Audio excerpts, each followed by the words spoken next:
une robe d'un vieillard assagi quelque peu avec des reflets ambrés. Le premier-né, il a des notes d'épicé, de fruits secs. Le second-né, un peu plus complexe, nous apporte des nuances de curry, de cannelle, de vanille, d'abricot, de figues, de raisin de Corinthe, surmonté de cire d'abeille, mêlant des notes de torréfaction. La finale en bouche est surprenante délicatesse et avec une légère madérisation.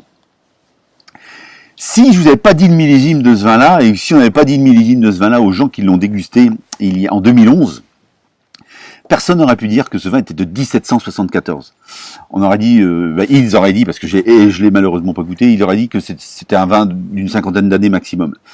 Et ce vin jaune 1774, il a été acheté dans une vente aux enchères en 2011. C'est dégusté en 1994 et vendu en 2011 aux enchères à Arbois, dans le Jura. Il a été vendu 57 000 € par un acheteur suisse qui est dégustateur, collectionneur, mais qui boit les vins, parce qu'il y a beaucoup de collectionneurs qui achètent les vins, qui les mettent dans leur cave et qui n'y touchent jamais, parce ils collectionnent juste le prestige d'en avoir, mais pas le plaisir de déguster comme ça l'histoire.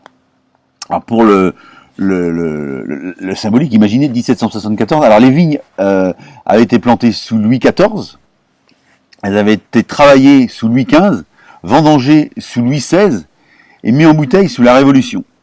Imaginez l'histoire quand vous ouvrez une de ces bouteilles. Le vin jaune, c'est un vin unique au monde, c'est fait dans le Jura. Il y a d'autres endroits dans le monde où il y a cette manière de faire, cette magie de la nature qui permet de faire ce genre de vin. Il y a un endroit à Tokai en Hongrie, Rares au sud, en Andalousie, au sud de l'Espagne, un petit peu dans le sud-ouest de la France, et quelques endroits un petit peu éparses dans le monde, mais c'est très très rare. Il y a une magie qui s'opère dans ce vin, et j'adore ça, et je vais vous en parler dans d'autres vidéos plus loin. Ciao, à bientôt.